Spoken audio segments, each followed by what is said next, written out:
Hey guys, so today I'm going to be doing my May faves and fails. So let's just jump straight into it. And this is in absolutely no particular order. I'm just calling them out as I see them on my lap. No, I ain't got no table. I've got my lap, okay?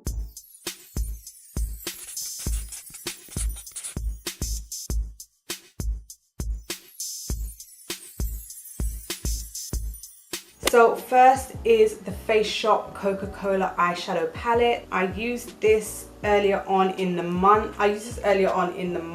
This is what the palette itself looks like. When I first got it, I was kind of like, do I like it, don't I like it? Because I had to use it a few times before I could really review it. I didn't want to just review it like on a first impressions basis. I actually wanted to give it a real chance. First of all, I think I got this for like 12 or 13 pounds. It was so affordable. This is the first time that I ever used the Face Shop makeup, and I was really pleasantly surprised. But when I first used it, it was kind of like, oh, the pigment isn't really there. And then after I used it a couple more times, I realized, you know what, you have to really build it up. You have to, instead of washing the shadow over the eye, you have to pack it on. You have to pack it on in order to get that bright pigment that you want, because I find that with Asian makeup, eyeshadow especially, I find that they don't really try to do makeup which is like pout in your face. You kind of, they prefer to have very natural looking makeup as opposed to what we like here in the Western world, where we want to have that pigment, we want it to show up, we want it to be bright, we want it to be like in your face, we want you to notice that we made the effort. It's not as much about that in Asian makeup. It's just not. So in order to make it show up, I had to pack it on. But when I did pack it on, the looks that I came up with were just stunning. The only thing that I feel was missing out of this palette was a black. I think if they had a black in this palette, it would have been perfect. They don't. So it's not a big deal because I can pull blacks from other palettes, but you know, I just prefer to have one palette to do everything in one go. If I'm going to be using a whole palette, let me just use everything that's in that palette. Every shade practically reminds me of Coca-Cola in some way, shape or form. Like the red logo, the white, like the writing of Coca-Cola. Okay, you have to have something for your base, like your transition color, like your natural color. I find that this is supposed to be resembling color of Coke, although Coke is a lot darker, it is almost black. These two remind me of cherry Coke, so it literally does resemble Coke in my eyes. And as I said, the price point, perfect. Next is the Revolution Blur Stick. Oh my gosh, I absolutely adore this blur stick. I reckon that they were trying to recreate the Milk Makeup blur stick. This is what it looks like. I've used it down so much that it's created a hole in the center. You know, like the twisty bit that you get in the center, it's literally pushed up a little bit. So that's what that is. But I believe that they were supposed to be trying to recreate the Milk blur stick. I've never used the Milk blur stick, but this I absolutely adore. I've been using it every single day since I have purchased it. Every time that I'm doing my makeup, I draw for this as opposed to other primers.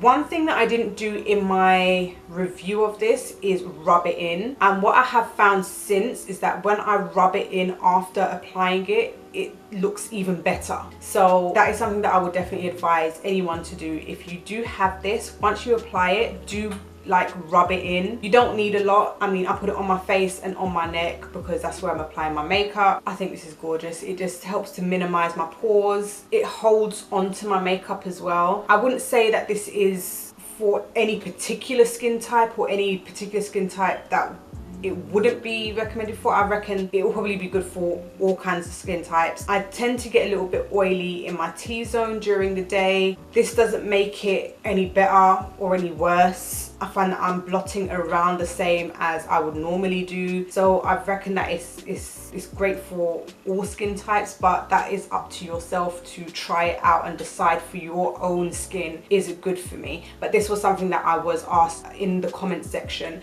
and I don't feel like it is targeted for any one particular skin type. Oh, and it's only £10. Next is the Absolute New York Velvet Lippy in Toasted. I have literally been using this every single day. It has, I used it today, but it has rubbed off and I completely forgot to put it back on before coming on to the camera, so please forgive me, but I digress. This I absolutely love. I've had this forever and it is something that I have recently rediscovered, and it is literally like a cream lipstick, cream liquid lipstick. It does dry down matte, and as you can see, this is like a very pale color.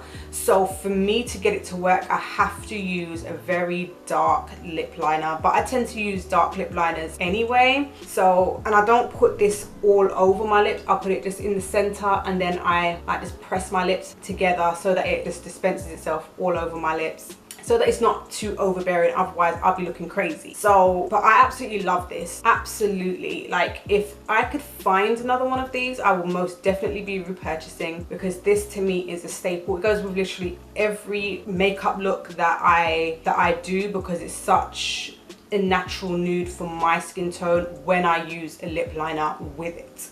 Lastly, for my faves is the Revolution foundation stick. This is in the shade F10. I've been using this every single day, and this is how much I've got left. That's it, that's all I have got.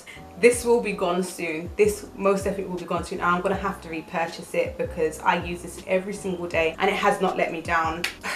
I can't remember how much this was. This was probably between like £6 and £8 if I remember correctly, something like that. Absolutely adore it. It's an amazing everyday foundation. It gives me the coverage that I want, and if I feel like I need a little bit more, I can just go over it a little bit more. Like, there's no issue at all. It's just a beautiful full coverage foundation which I can quickly use. Gives me no problem at all whatsoever, and I definitely advise anybody who is looking for an affordable everyday full coverage foundation, try the Revolution foundation stick. And I really like the packaging, like the matte, like the nude matte packaging with the rose gold accent. It's kind of luxe looking without the luxe price. And now for my fails, unfortunately. So first is the Wet n Wild Walking on Eggshells palette. I got this recently and I just find that it didn't really show up too much on my skin, but